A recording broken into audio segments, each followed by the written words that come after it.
introduce myself first. My name is Maren Linde, and I will be your host today. I always wanted to say that. Obviously, that is not my full-time occupation. In my real life, I'm a sales and business developer with the recruiting software company Team Taylor in Stockholm, where I actually help businesses to hire more efficiently while also making candidate journeys more fun with our employer branding and ATS tools. But since this show here today is not about me, I think we should start now. And I'm actually so happy that you've all taken the time to be here on a webinar on recruitment and gamification, in which we will be discussing how neuroscientific games can benefit the talent acquisition of companies. And today we will not just learn how these kinds of assessments are different to traditional approaches of candidate evaluation, but we will also learn or take a look at what such a playful assessment can look like in real life. But since I've already mentioned my panel, let's give them a chance to introduce themselves. First, we have Charlotte Melke from ECulture. Maybe you can say a few words about yourself and what you guys do. Yeah, absolutely. So hi everyone, and thanks for joining the webinar. My name is Charlotte, and I'm one of the founders of ECulture, which is an HR tech startup based in Rotterdam, in the Netherlands. And what we do is we leverage gamification to help companies make their hiring decisions. So how that works is if a company becomes a customer of ECulture, we will let your current team play a set of games to get more insights into your culture, strengths and weaknesses on team level. And what we do on the other side is that we basically replace the traditional way of applying to job openings, so uploading a resume, a motivation letter, with an experience that allows candidates to play a set of games right away to show their talents, their potential, and their personality. And by doing so, we can use objective and unbiased data to predict whether a candidate is matched with the company. Ultimately, with the goal to make sure that every hiring decision is not based on any sort of bias at all. Thank you, Charlotte. And then, of course, we don't want you to feel left out. We have Alexander Mataris here from a company called ECulture, because we also wanted to have some firsthand experience of what it's like to use the product that Charlotte is actually selling with her company. And maybe, Alex, you can introduce yourself as well and say a few words about what you do and how you apply this tool. Of course. Hi, everyone. Thanks for joining, first of all. My name is Alexander. I am product manager at a company called ECulture, which is doing something a bit weird. We are developing software for parking facility owners and operators. And how we try to do this is provide a piece of software which makes the user journey as convenient as possible for the end user. We are based in Denmark, but have offices in the UK, Sweden, Finland, Norway as well. And in general, we are a tech company trying to expand globally. And the reason why I'm here today is that we started using ECulture in the beginning of the year and have had, it has helped us a lot with recruiting across various teams. So I think that's a short introduction for me. All right, thank you so much, Alex. As we see, we have two full-on experts here. So if you guys have any questions, just drop them below in the chat box or in the Q&A box, and we will try to answer them as we go for our webinar. But we will also take the last 15 minutes of this webinar to attend to any question that has remained unanswered. And also you will all receive an email after this webinar with the contact details of our panelists. And then one last thing, this webinar will of course be recorded. So if you do not have the time to attend the entire webinar, which I do not hope, you have the chance to rewatch it later. But enough of the bureaucracy. I think it's time to get this going. What you guys think? And I don't know about you, but we asked that question in our poll, but have you ever discussed introducing gamification at your company? I mean, over the last few years, it has been a huge trend. Everyone's kind of heard about it, but no one really knows what it's about. How does it work? Is it scientifically validated? These are all aspects that we want to discuss today, and surely we want to understand why it's become such a huge trend. So Charlotte, maybe you can give us an impression of how gamification in recruitment actually works. Yeah, absolutely. So it's new, and new makes it, of course, a bit scary as well for people, I think. But gamification basically is literally gamifying the traditional and validated assessment instruments that are already there in the industry. So I think that most of the people who are joining today either have conducted an assessment in their life, or maybe have worked with assessments in the company that they work in. So the ones we all know, the big 5 personality tests, the number of figure series to measure analytical thinking skills. Gamification is nothing more than just gamifying that experience, as we have seen that traditional assessments have some limitations. So for instance, personality tests can be easily manipulated. You can easily find socially desirable answers. The normal traditional assessments that are more focused on, for instance, analytical thinking can be quite stressful, not that engaging. But it's all based on the same theory. So it's just a way to make sure it's an application of assessments that allows companies to make the application a bit more fun, a bit more engaging for candidates, but also take away those limitations that traditional tests have. So social desirability, but also things like cultural bias is quite a topic for traditional tests. In a traditional personality questionnaire, for instance, there's a lot of text and words. Words can be interpreted differently for different cultures. So yeah, gamification is just there to solve the limitations that assessments have, because assessments have proven to be very successful in predicting someone's performance. All right, thank you so much. Well, you talked about the limitations that we have in these traditional kinds of assessments. Maybe Alex, you can tell us a little bit more of why you decided at ECulture at some point that you wanted to introduce gamification into your assessment processes and your recruitment processes. What was the turning point? What kind of steps did you have to take? So I think from our perspective, we had issues with finding the time to assess candidates thoroughly enough. So I think it will be familiar to anyone working in a scale up that one of the most difficult things of growing is, is finding people to help you grow. So you spend a lot of time on making your customers happy, getting in new customers, but to follow the number of customers that come in, you need to follow with hiring people. And we were having issues finding time to look through candidates. So we just saw basically our process is, first of all, non-existing, and it's broken in the sense that it's slow. So we looked at Equalture. We were looking for some kind of product that could help us, and what we saw here was a product that could help us make objective decisions, so removing biases. It could focus on relevant skills, both on team level, but also just in general. And I think personally that the best thing about it was that we could quickly assess a lot of candidates. So that's why we engaged in a dialogue with Equalture and ended up signing up in the beginning of the year. So what you're saying is that efficiency was one of the most important aspects that made you introduce gamification into your recruiting processes.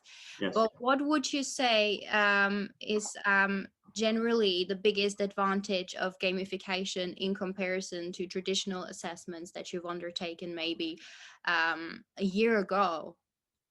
I would say that the speed, the fact that we can assess so many candidates in such a short period of time. I don't know any other method that can, or any other type of product that can do something similar. So gamification is I mean, it's so nice because for the candidates, it doesn't take a lot of time, but still it gives us some quantitative data that we can use to compare against other candidates. So, and we don't, like in the first part of the recruitment process, ECulture doesn't have to be involved with the candidates. We just make the games available, and then we will see a flow of candidates starting to do the games, and then we can compare them and decide which ones to move forward with. Mhm. Thank you. Well, Alex spoke a lot about the quantitative value that you get out of this, but I also want to speak to you about the qualitative value that you get out of these gamified assessments, because I feel like a lot of people are still very doubtful of the scientific validity of these games. And I also saw that here in our poll that people say that one of their biggest concerns with regards to gamification was that they think there's no proof that it works, or they fear that there is a bias in the algorithms. What would you tell these people? Maybe Charlotte, you can start. Yeah, well, maybe good to let me start by saying that I fully understand that, because I think that for many people it can be I think with a traditional assessment, it's super obvious what happens. Like, you need to provide answers on a personality questionnaire, which categorizes you, or you need to answer questions in a cognitive test, and you either have it right or wrong. And I think what makes gamification sometimes a bit intangible for people is that there's a lot happening behind the scenes in the algorithm that people can't really put their finger on. Like, okay, what is it that's actually happening there? So to start with, I can imagine the skepticism that people have. And I think it's also good to have that, because it's also involved with the algorithms, and algorithms can have a lot of issues if not being handled the right way. But what might be interesting to share is how games are actually validated, because I assume that all the games that are out there in the market are validated. Otherwise, you should definitely not buy the product. But what you do when you develop games is each game is measuring one or a couple of traits. And what you basically do is you look for already validated instruments. So we, for instance, took various Pearson instruments. I think that Pearson assessments are quite well known, that are already validated and measure the same thing as one of our games is measuring. And what you can then simply do is you can let participants play the game and then fill in the Pearson assessment, and you can just look for correlation. And if the correlation is high enough, it means that we are basically measuring the same outcome in the game. So I think that might be good to emphasize that there's always a traditional validated instrument involved in making sure that games can actually measure what they claim to be measuring. Mm-hmm. Thank you so much. Well, Alex, what I wonder is, before you started introducing gamification into your recruiting process, have you ever heard about it? Did you have an opinion about it? Were you hooked from the start, or what was the situation like for you? So there were multiple questions there, but to answer the first of them is, did I know of games to perform this type of assessment before? It did not. We were talking about, in our management team, we were talking about the problem we had, and then we looked at what types of products could help us solve that issue, and that was when ECulture came up, and they used games, and that's why we tested that out. And I think you had some more questions. Sorry? Were you convinced from the start? No, no, certainly not. Like, as you say, like, the concern about the validity of the games is something that we had prior to starting with ECulture, and also something that people, after taking the games internally, so now everyone in our company has done the games, some of them are raising these questions. I haven't done any science on the games, so I can't tell. But I think from my point of view, what you have to remember, just because something is done today in a certain way, that doesn't mean that it makes sense. And just because you don't understand why games can be helpful to assess candidates, it doesn't mean that they can't be. So for us, the reason why we wanted to try this out was because we thought that the product looked like it was of sufficient quality. We found the prices to be reasonable, and we are not locked up to use ECulture for 10 years. So when we saw that, we really liked the idea, we wanted to try it out, and then we are continuously reviewing, in the end, the candidates that ECulture suggests are good for us. Do we end up actually seeing that they are good colleagues. And I think that's the primary measure of success. And so far, we have been really happy with the colleagues starting since we started using ECulture. That could be random, but over time, if it keeps being that way, it suggests that it isn't random, and that in the end, I think, is the most important thing for us. Well, you're saying that people are getting convinced now that they're seeing the results of what is actually coming out of your hiring processes, working with this particular method. But what was it like in the beginning? What kind of obstacles did you have to face when introducing gamification, especially when it comes to persuading the management or communicating with leadership? What was your experience there? Yeah, I think I didn't have any issue like removing the previous process because we didn't really have one. So for me, it was just like I'm introducing an additional cost that we didn't have before. And I think if the price had been 10 times as high, I would not have been successful with this. So that was the price in the end that made the management say that seems reasonable. Let's try it out. We believe that if you believe that this would be a good idea, we believe it as well. But let's assess it after 6 months and see where we are. And I think then what internally in Simplyture, what we were all kind of blown away by was when you can do like an assessment for all your colleagues, and then it gives you like this feedback on team level where it says your team is good at this, but less strong in this. And it was pretty incredible how accurate that was to how we believe things were. And that also helps you then talk with the team about. So for example, in my team, we are, I think, 9 at the moment. So I went to my team and said, look, after doing this, it looks like we are strong here and less strong here. What do you think? So it also ended up being an enabler for a discussion about strengths and weaknesses relative to other teams. And that helped us also discuss for new hires, what should we focus on? So the more we have used the tool, the more convinced we have been about the validity. But to be completely honest, there are still concerns from some people about like how does moving different blocks around on a screen translate into real world performance. I can't say that has been eliminated, but it has been decreased, or it has decreased since we started.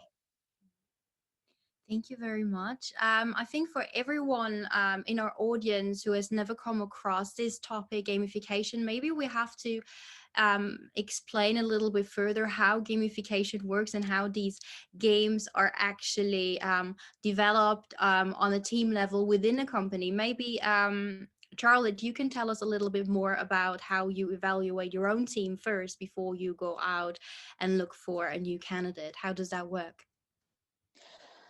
Yeah, so how that basically works, and that's not something that you can only do with gamification, of course. I think it's something that you can do with every assessment, but a lot of assessment companies just don't do that yet. I believe that de-biasing your hiring process and making sure you can hire the best fit in an objective manner goes hand in hand with data. But if you have all kinds of candidate insights and you can't put that into the perspective of your company, then data will always be quite abstract. And of course, the uses of data on itself is quite new still in recruitment. We still tend to rely on our gut feeling and shaking a hand during an interview and do the beer test. I think that happens still for a lot of companies. So we wanted to make sure that if we are going to provide companies with more data points, it should be tangible for them. So what we do with our customers and what we also did with Simplyture is basically letting all your team members complete the games. And you can categorize team members in teams, so you can also compare your product team to similar product teams within the industry, for instance, which gives you a very objective overview of, okay, these are the strengths of my team, these are the weaknesses, and this is how my team is doing compared to similar teams. Therefore, providing you basically with, hey, this is what I need to look for in the next hire. And then if you have the results of the game results of candidates coming in, you can very accurately say, like, okay, this candidate is going to fill a gap, for instance, that we have in the team, or is not decreasing a certain strength that we would like to keep in the team, for instance. So That's not necessarily something that only gamification can serve. I think every assessment tool can do that, but it just allows you to make assessment results a bit more tangible. Mhm. So, Charlotte, you have said that removing bias is one of the biggest intentions behind implementing gamification into the hiring process. But is that also why these kinds of assessments should be undertaken already in the very first stages of the recruitment process? I mean, traditionally, you mentioned it, the first impression always counts the most, and we all can't free ourselves of that. Yeah. But perhaps you can tell us what the scientific approach or the explanation is behind that. Why should these assessments be undertaken at the very beginning? Yeah, so when we started this company, our main goal was indeed to de-bias hiring by making sure that companies would get an objective first impression of their candidates. I think step one in that sense is introducing assessments, but then in the right step of the funnel. So what you see quite often in recruitment is that companies are introducing assessments, for instance, in between interviews, or they had a phone screening, then people do an assessment, and then they get an interview. What happens then is that an assessment is not helping you to create a solid first impression of a candidate. It can only challenge maybe your first impression that you've already created based on different kinds of information that you already collected. And of course, it's pretty hard to change your first impression of someone. And we know that first impressions are full of bias. So if you would like to have an unbiased first impression of a candidate, you should have more objective insights to base that impression on. So that's why we said when we started the company, let's make sure that candidates will always do assessments right away. So that's part of the profile that companies get from a candidate. So that is definitely step one. I believe in de-biasing your hiring process. And then, as I mentioned, I think during the introduction, gamification is we didn't make the decision to go for gamification just because it's fun and it's a new way of assessing people. We did that because gamification is actually enables companies to also take that bias out of an assessment. So social desirability, cultural bias, these kinds of things. And I think that should also be the main reason, by the way, why people start working with gamification. You shouldn't buy it because you want a new fun tool that distinguishes you from the market. Eventually, the goal behind gamification is more than just making the application experience fun. So yeah, that's definitely why we introduce gamification as a first step of the application procedure. And we also have some customers, I think ECulture is doing that as well, that are first letting candidates apply and then ask them to play the games. But we then always advise at least let people complete the games and then make a first filtering of people to invite for an interview. So that you at least have all that information together to base your first filtering on. But maybe this question goes out to both of you, but what would you tell people who think that gamification anonymizes people in some kind of way because it turns them into a pure data set? Interesting question. I think that I can definitely see why people would say that. And I think that no one wants to be categorized purely in numbers and categories. So I fully agree on that. I do think though that gamification, what people don't know is that gamification is also capable of measuring a lot of behavior that you show in a game. How do you read instructions? How do you click through games? These kinds of things, which actually enables everyone to showcase certain behaviors of themselves. And I think if you have a traditional recruitment process in which people just apply with a resume, you have a phone screening and interview, those people might be the perfect fit for your company, but maybe are very nervous or just not used to doing interviews and therefore actually are disadvantaged in getting evaluated properly. Those are the things that can happen, of course. So I think I can really see why people are thinking that, but I think that it also allows everyone with an equal opportunity to showcase not only their skills, but also their behavioral traits and personality traits. Yeah, I do also understand why one could say that, but I think it's like if you go and attend an exam, for example, you don't want the examiner to know who you are. Like, even if, regardless of who you are, the most fair way to be assessed is by the examiner not knowing if it's your favorite student or not. So again, I understand, but I don't think it's a problem really, because let's say that you use it in the first as kind of a filter. So you make a job ad, you ask people to complete games. You won't be hired just off your game performance. It will just put you through to the next round where you will speak with the candidates in person. And here, if you have some kind of special trait that the games can't easily catch, you can display it there. Even if you have this trait, I still think it's important that you are performing well enough in the games to actually go through to the next round. So that would be my, I guess, counter argument. So it is just one step in the process. Yes. Maybe I think it's times looking at the clock that Charlotte will play one of her games for us, so you can all get an impression of what this actually look like and what we've spoken about and how these assessments are done. So maybe Charlotte, you can share your screen with us and talk us through it. Well, here we go. Gaming in real life for all those attendees. I hope this goes well. I played this game 1,000 times already, so I bet you're a pro at it. I assume that it should be okay. I think you can all see my screen now, right? Yes, we Cool. can. So one of the games that we have on our platform is the Skyscraper game, and the Skyscraper game is, I would say, the most analytical game that we have on our platform. Also the most popular one. It's enabled, I think, for every job, almost every job opening.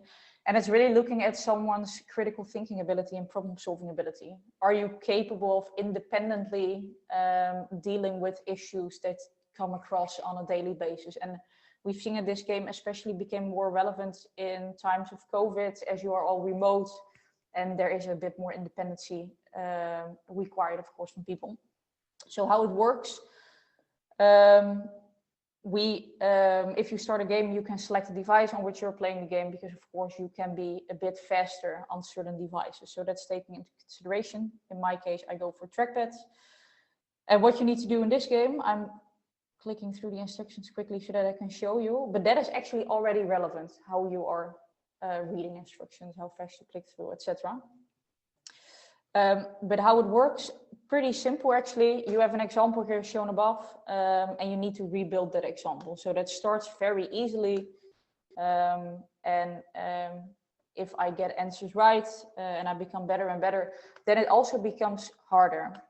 Now, what is interesting about the games is that they are fully adaptive, meaning that the level of the game adjusts to my level in the game. And what we do is we always search for someone's maximum level.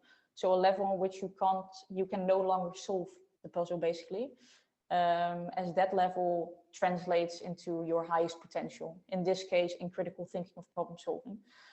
And what we do to measure that, of course, the more straightforward thing. So we look at how quickly, for instance, do you solve the puzzle, but also how many steps do you take to solve it?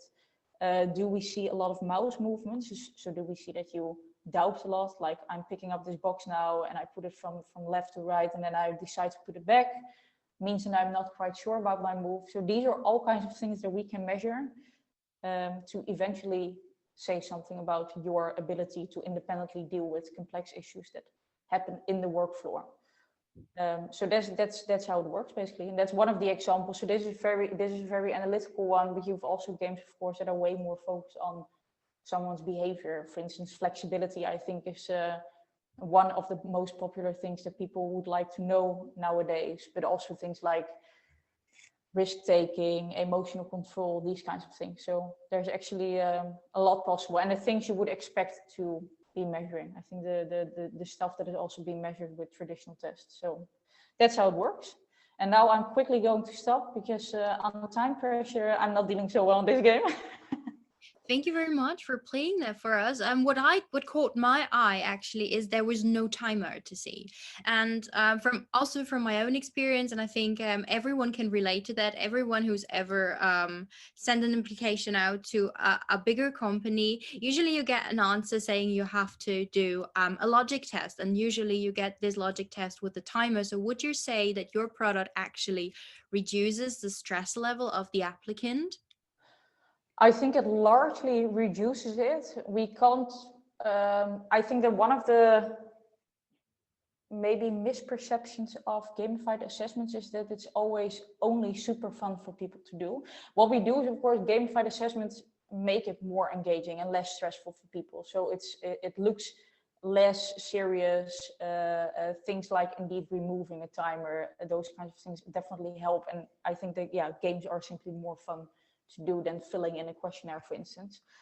However, we are also measuring things like, are you capable of dealing with a heavy workload? And if you would like to measure those stress-related skills of people, then a game will always be a bit stressful as well, of course. So I think that what's good for people to keep in mind here is that gamification, it's a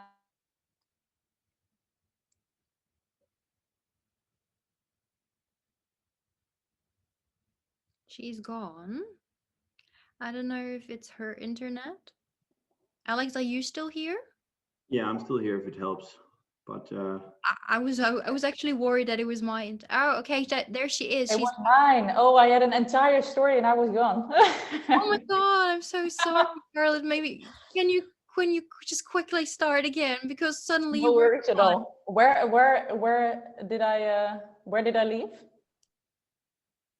Um stress Just levels Stress. for like the candidates. So you were okay. talking about that You it's not cannot it's not entirely eliminate that in the process. Wow, that was a very long story. Okay. Yeah, so you can, gamification is definitely there to make it more engaging, more fun, and less stressful for candidates. But I think what's good to keep in mind is that that's not the main goal that gamification serves. So we also have games in our platform that are, for instance, more focused on prioritizing, dealing with a heavy workload. These are, of course, more stress-related skills, I would say, and so that should also cause some stress in the game because we should be able to measure how you're dealing with that. So I think definitely by the look and feel, the fact that there are no timers, these kinds of things help in providing a better experience. And we actually did a lot of research into candidate experience, and that increases heavily when you introduce gamified assessments rather than traditional ones. But it's good to keep in mind that it's not the primary goal to make sure that people only have fun. It's still applying for a job opening that I think would cause some stress anyway. Okay, thank you so much. Well, we've spoken about all of the improvements that gamification has actually brought about, but I want to know how can gamification actually still improve? I mean, Charlotte, you're getting a lot of feedback from your customers, I think, and you also have the data that you're probably evaluating. But maybe as a question to both of you, where can we actually improve in terms of gamification? How can it still develop? What's next? Wow, I think there's a lot still that can be improved. It's of course a new method, so that also means that it still has some its limitations. I think the most easiest one to improve is that you make people more part of how we measure what we measure, more feedback in during a game also, so that it's more tangible for people what they do and how they reflect on their results. And of course, there's still a lot to win in terms of building the algorithms. How can you make them even more predictive? But how can you, most importantly, of course, prevent any form of bias in there, so that it's not depending on your age, for instance, how well you're performing in the game. So I think there's still a lot to win, and I think there's also still a lot to win in what we actually measure with games. You see that games are still more focused, I think, on the cognitive side of people rather than really the personality side. And that's also because it's simply it's harder to grasp someone's behavior in a game. So I think there's definitely still a lot of room for improvement compared to traditional tests. Thank you. Alex, what would you say? I think I think I agree. The most important thing is obviously that what you measure is accurate, but also ensuring that Simplyture and other companies who use these type of products understand, as Charlotte says, why is it that this game measures this skill. I think that's very important, because that in the end will make it less, you can say, not dangerous, but foreign. Given that this is a new thing, I think it's important that you can explain why things are connected the way they are. If you score well in this game, why is the candidate then good in this, let's say, with risk assessment, or is taking a lot of risks, or is good at logical problem solving, stuff like that. I think the more transparency you can have, the better. And then with time, I would say, as a secondary thing, is like expanding what you can measure. So I would expect that now I'm only familiar with ECulture, but ECulture and other similar companies will probably be able to measure new things in the next 4 or 5 years, and that will obviously also be interesting for Simplyture and other companies using these type of tools. Okay, thank you so much. Yeah, and maybe to add one thing on top of that, that's not, by the way, specifically for gamification, but I think for assessments in general, as we see that companies start using assessments more and also more early in the process, as we have seen that it impacts the level of bias in your decision making. Assessments provide you with insights that you can use throughout the hiring process, but it's not just simply a yes/no filter. So including assessments in your hiring process only makes sense if you know how to act on the results. If you, for instance, structure your interviews based on the results, if you take the time to explain to hiring managers what is in the profile and why that could be important, yes or no. So I think that also requires a bit more commitment from companies that are using assessments. Don't use it purely as a filter, because people are more than only an assessment. It should help you get insights in someone's qualities, but make sure that you keep using it throughout the entire hiring process, because otherwise the added value will be quite limited for a tool like we have, but also all other assessment tools that are out there. All right, thank you so much. Well, what I just wanted to mention is that people have been pretty quiet down here in the chat box. But we've got a question here. What are the key elements of a well-designed game?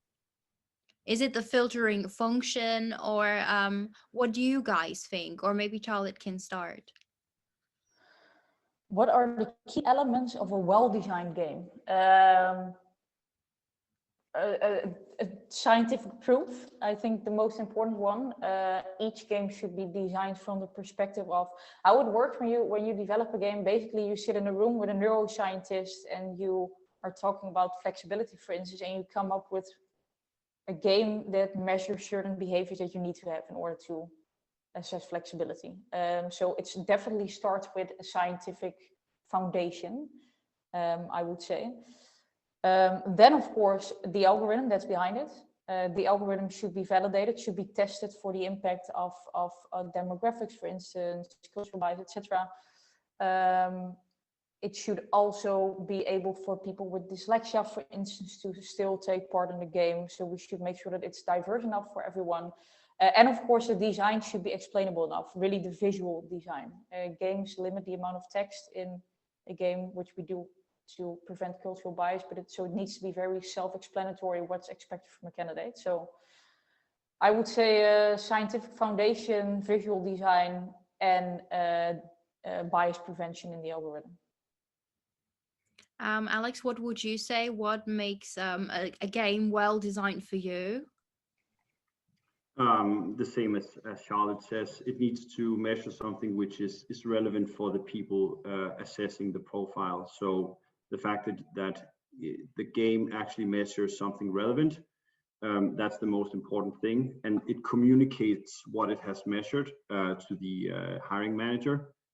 I think maybe what I want to say is it's less important how fun it is from my perspective, because, and I think Charlotte mentioned this a bit earlier, like games, when you talk about games, you instantly think about, oh, fun, like it should be fun. But I don't, and as I said earlier, we didn't choose ECulture because it used games. We chose ECulture because it measures something which is relevant to us using games. So at least for me, it shouldn't be something which is terribly boring. That would be bad. But the main thing is that we are able to measure something which is important for us when making a hiring decision. I think that Mara just left the conversation, actually. Oh, she didn't like my answer, probably. Yeah. I think it's a very solid answer. Well, maybe in the meantime, I saw some questions coming up. Yeah. Let me see how I can find that. I'm not a pro with Zoom. Do you see the Q&A in the bottom? I think you might have to expand the window. Well, for a founder of a tech company, this was not very tech savvy.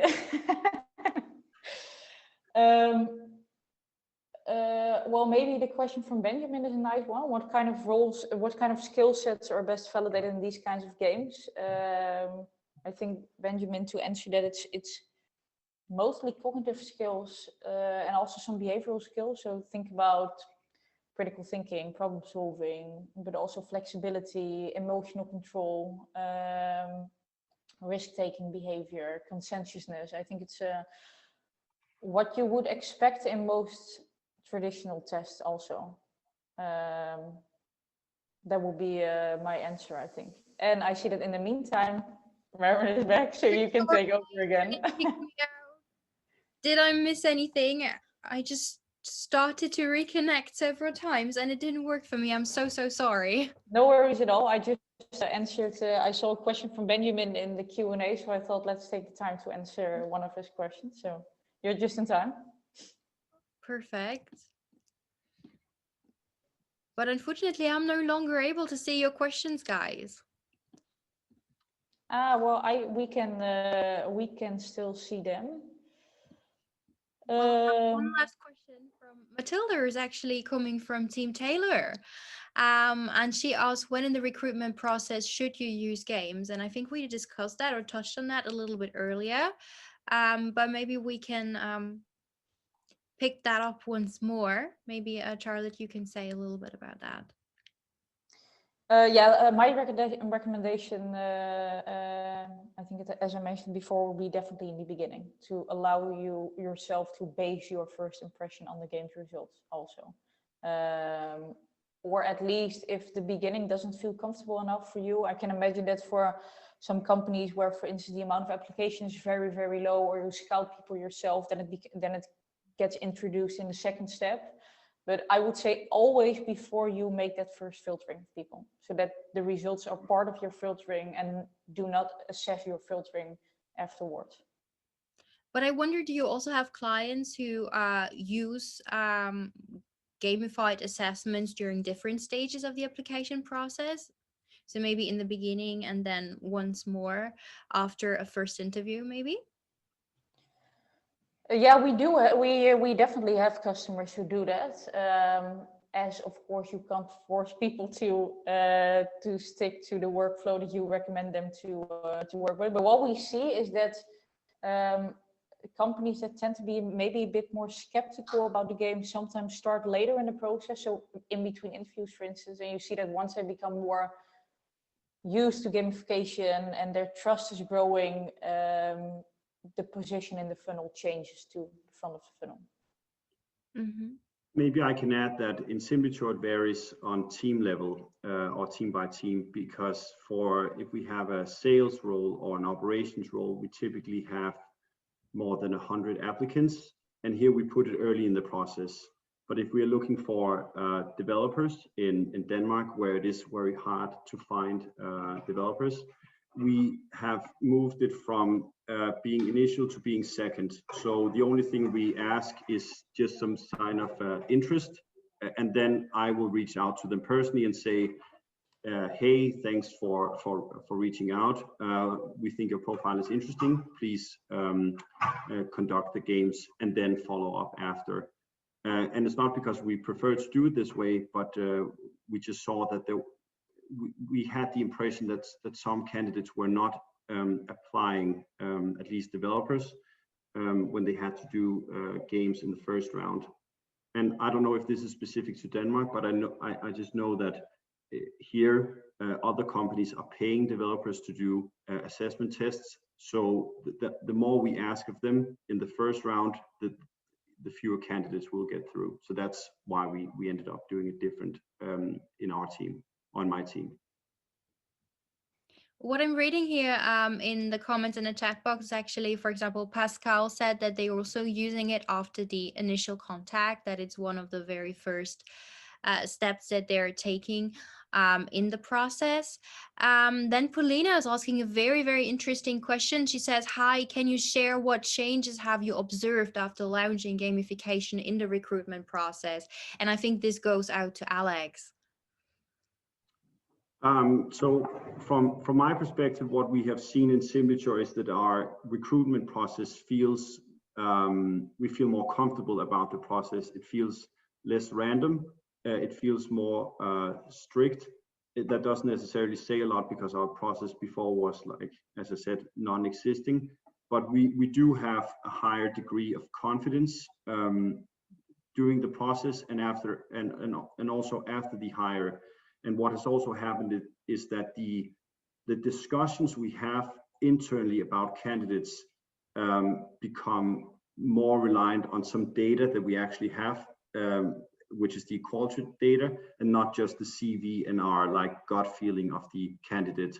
So as Charlotte talked about, what Equalture gives us is more data. It's not that it's the only truth, but it's another type of measurement that we can use in our discussion about the quality of a candidate. So yeah, we feel better. And as I said, so far we have been very happy with the hires that Equalture have been involved in. Yeah, and I think that's very important what Alex was saying. I think that's the intention of a tool like we have should never be to replace human beings in the hiring process. It should allow you to get the best out of it and to help you. But I think that hiring people should be eventually still the most human task in your company, because we are talking about human beings. I think that no one would like to be hired in a company throughout technology the entire way without even seeing someone. So see it as a way to help you, but not as a replacement for the human touch points that you have in the process. Mm-hmm. We have one more question that is more in depth, and someone asks, are there differences in performance when it comes to the age of the candidates? And maybe Charlotte can say something about that, because you actually evaluate the data that you're receiving. Yeah, so we validated the games on these kinds of demographics: age, gender, ethnicity, all these different components. There's the big design challenge in there. You should make it acceptable enough for different ages. I think that younger generations are more used to games, for instance, than the older generation. So that's mainly the responsibility of the visual design of the game and the interaction of the game. What we have seen is that it doesn't impact until the end 50s, and above that it does. And that is something that we also communicate to, that we also share in our validity study, and what we are very open about, because it's I think that's something that most games will still see. That really the people above the age of 60 are in most cases not really used to this process. And I think it's also because it's very unfamiliar to them that also adds a layer to that. So that's one of the things that is definitely still a challenge for games. It's an improvement, but games are there's still a lot of improvement, a lot of room for improvement also. Yeah, so you would definitely say that it's still a disadvantage for people over a certain age who are not used to using the internet or the computer or playing games like the younger generations. But what can we do to improve this? Because I mean, people, we all know this problem that above 50 have a problem on our job market finding work. Yep. How can we improve that in terms of gamified assessments? How can these two things go together and how can we help? Yeah, so what we do is we try to look for ways that leads to the fact that they perform less on a game and make the game more accessible and easy. So the more intuitive, for instance, the game is, the less the effect of age will be. So this is definitely a problem that can be solved, and I think we've seen huge improvements already in the market. But that's the way to address this. And let's be honest, the same applies for all other types of bias that you can have in a game. I think I saw one of the questions in the Q&A, like how is this preventing all forms of bias, or is there still a possibility for bias? I think there always still is a possibility for bias. Games are working with algorithms, and algorithms are programmed by human beings in the first place. So I won't tell you that a game is 100% de-biased. I think it's a huge step forward compared to human evaluation. But there's still a lot of room for bias. So what you should definitely do is you should keep assessing your results and evaluating results. So what we do is we, on a regular basis, analyze the data that we have. Is there a correlation between age and certain scores, or gender, or ethnicity, to make sure that there comes no, or that you can at least limit bias as much as possible in the algorithm also. Mm-hmm.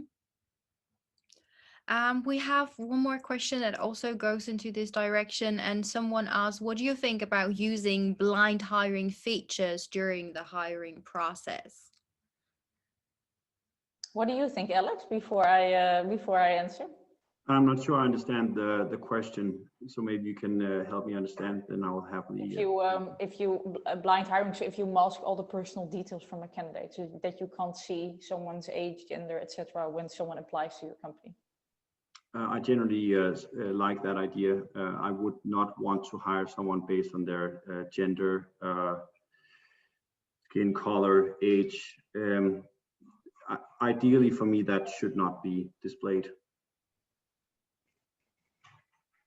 Yeah, I agree. But I'm super biased here because it's a feature in our platform. So I couldn't give a different answer. So, but I think that blind hiring is a way to deal with the problem that we still have when it comes to bias in the recruitment process, but it's definitely not the solution. I think it's more a workaround, because we eventually, if we need blind hiring in order to not get bias, it means that we definitely did not solve the problem yet, but we just found a workaround for ourselves to deal with it. So I think it's a good solution for now, but I think it's definitely a temporary solution and not the end solution.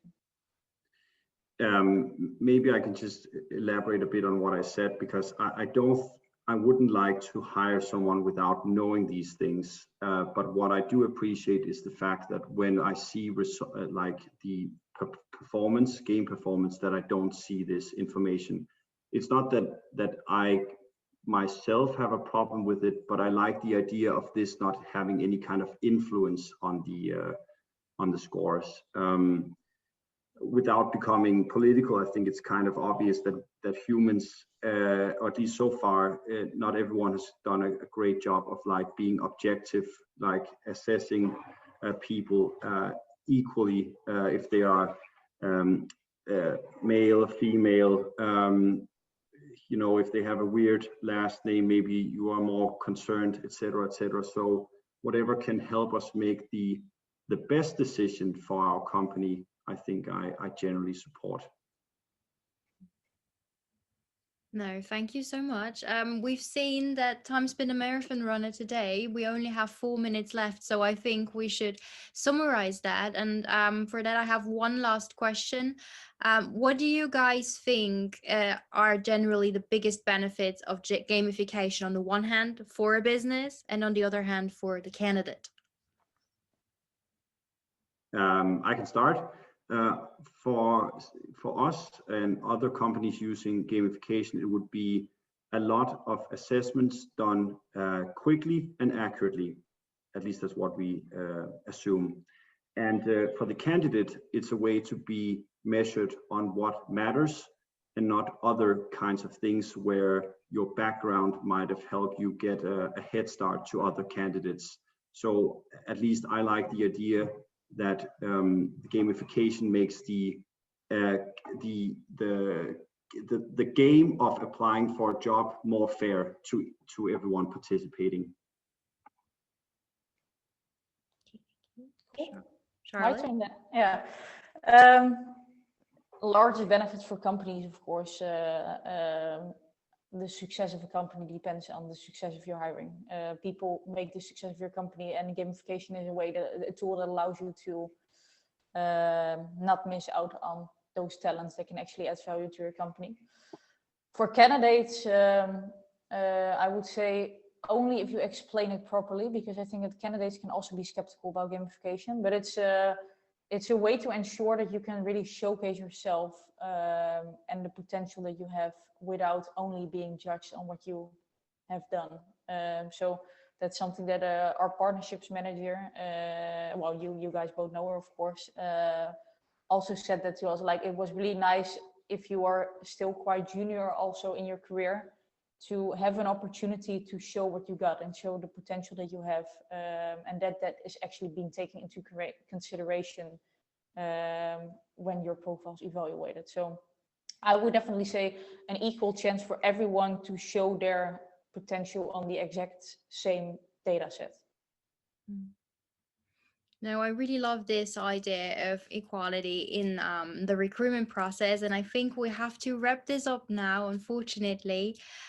Charlotte and Alexander, thank you so much for sharing your stories with us and going so much into detail on how these processes can look like. I think we've all learned a lot today, and we really enjoyed it. If anyone in the audience still has questions or wants to share their opinion, we will all send an email around with all of the contact details of our wonderful panelists, so you can reach out to them. Other than that, I just want to say thank you, Charlotte, thank you, Alexander, for attending today. Thank you to a wonderful audience for your great questions, and hopefully I will see you soon, maybe for a second webinar. Thank you very much for sharing your knowledge with us, and I hope I see you very, very soon. Cool. Thanks for having you. me. Bye, guys. Thanks for having me. Thanks for attending.